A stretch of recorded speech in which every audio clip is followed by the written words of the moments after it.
Kan dulu Menteri Keuangan Pak Purbaya. Ini waktunya boleh agak lama, Pak. Iya. Saya hanya terima kasih Pak Ketua. Assalamualaikum warahmatullahi wabarakatuh. Hadirin semua, selamat siang, salam sejahtera untuk kita semua. Jadi kalau peran Menteri Keuangan agak sedikit Pak, karena kami di belakang, kami cuman ya bayar kalau ada tagihan. Yang kami tahu kan selama ini satu pintu lewat BNPB, harusnya sih kita anggap lancar tadinya. Tapi saya baru tahu bahwa sebelah saya punya utang banyak rupanya. Bapak kalau ngutang jembatan jaminannya apa? Ya tentara Pak.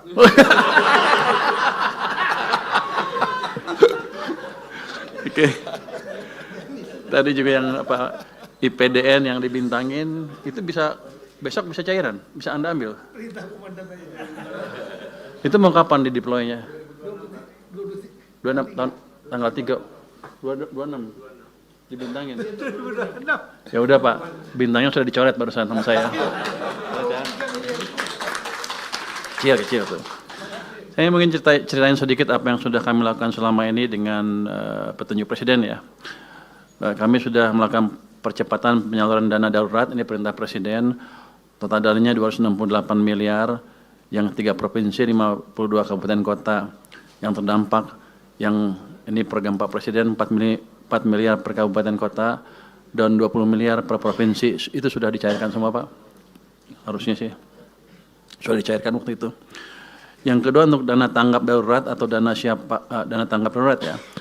Kami sudah ada dana siap pakai dan cadangan bencana yang dikoordinasikan oleh BNPB.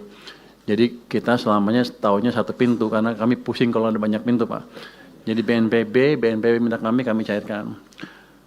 Jadi, ya, nagih juga ke gua. BNPB ya? Enggak. Gua bayar gak? Makanya nggak dibayar. Pusing-pusing di uangnya dalam. Oh. Nggak minta tambahan. Terjalan terus ya. Jadi dana siap pakai itu dialokasikan untuk 3 provinsi terdampak, cukup banyak. Sudah berapa ratus miliar yang asli yang di anggaran asli BNPB-nya. Tapi mereka sudah minta tambahan ke kami 1,4 triliun rupiah. Ini masuk tanggal 18 Desember tahun ini. Ini untuk bencana Sumatera sebesar 650 miliar. Sebenarnya saya mengantisipasi lebih besar dari itu permintaan dari mereka. Tapi karena seperti itu permintaannya ya kita alokasikan sesuai dengan permintaan. Sekarang masih ada tersisa siap pakai 1,51 triliun Pak. Jadi kalau besok atau hari ini BNPB bisa mengajukan ke kami untuk pembayaran utang jembatan, besok bisa cair Pak. Saya nggak ngerti kan, saya nggak boleh ngerti ya. Nggak, jadi uangnya ada, tinggal dipercepat. Jangan, kalau bisa besok, hari ini Pak, biar besok bisa cairkan. Jangan sampai tahun depan, kalau tahun depan anggarannya beda lagi. Jadi saya nggak mau habis hangus tahun ini, tahun depan jadi pengurang. Jadi kalau bisa dihabisnya tahun ini itu ada 1,51. Termasuk yang dari PU juga, kalau Hunsra segala macam, komunikasi dengan mereka kita percepat. Tapi cuma tinggal 1 hari, Anda sanggup? Saya agak nyesal pertemuannya baru sekarang, harusnya kalau sebelum-sebelumnya bisa saya percepat Pak. Karena selama ini saya nunggu, saya selalu heran kenapa permintaan tambahnya lambat dan sedikit. Hitungan saya lebih besar dari itu. Tapi kan karena saya emang di belakang Pak Ketua ya, kita tunggu.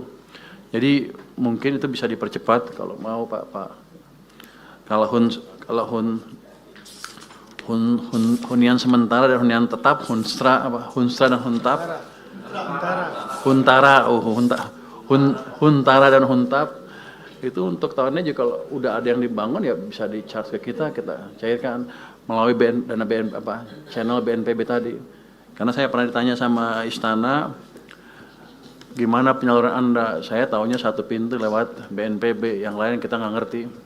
Takut kebanyakan jalur Pak, kita nggak bisa verifikasi. Jadi dana masih ada 1,51, kalau bisa dicairkan cepat, dipercepat Pak ini, Pak Menteri, Pak ini. BNPB juga hanya dukung makan Pak, nggak ada beli barang, pengiriman semua, nggak ada. Bapak nggak minta kali? Waduh, saya udah minta semua orang Pak, nggak ada yang kasih. Kira kondisi kan? Siap. Enggak, yang masih ada 1 hari kalau bisa diambil, diambil. Yang sehari ini besok saya carikan langsung begitu ada suratnya dari BNPB. Oh, cuma makan doang? Makan aja Pak. PU juga kasihnya makan doang. Oh, lu pelit juga lu. Barang dari kita ya. Lu jangan gitu.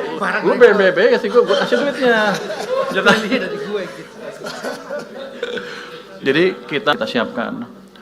Di samping itu untuk memanfaatkan APBN 2026 untuk pembangunan kembali daerah terdampak ada estimasi kan 51 triliun. Tadi saya dengar hampir 60 malah. Jadi kita sudah alokasikan itu dari penyisiran dana, tapi nanti kita lihat seperti apa penyalurnya di KL dan sebagainya. Nanti saya akan tunggu masukan dari Satgas apa tuh? Satgas ya? BNPB, bukan BNPB, katanya mau saya nggak tahu. Pokoknya kalau ada Satgas atau BNPB sesuai dengan perintah Presiden, kami siap. Jadi dana untuk sini, untuk Aceh dan daerah terkena bencana, itu kami siapkan dan tidak kami ganggu. Tadi ada permintaan untuk apa? Supaya nggak dipotong ya. DAK-nya atau transfer ke daerah ke sini. Ini kan Aceh terkena bencana. Kita lihat sih kalau 2026 anggarannya turun sedikit itu.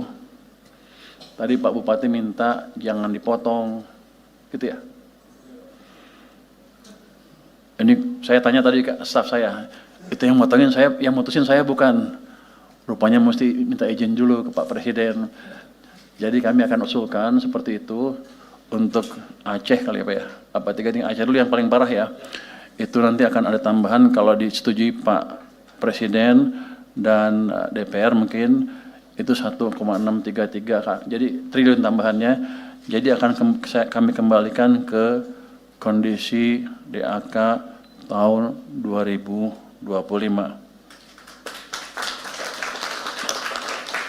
Harusnya nggak ada masalah, ini kan daerah bencana ya. Jadi Pak Ketua, dari sisi anggaran kami sudah siapkan, hanya tadi mungkin kalau Satgas, ada banyak Satgas, mungkin kita rapikan supaya masuk ke kami satu pintu sehingga bingungnya nggak di kita, bingungnya di mereka aja, yang jelas kita satu, kita bayar gitu Pak. Mungkin dari saya itu aja Pak, kalau ada. Tadi apa? Pak Tito udah ya? Anda? Udah aman? Yang mana?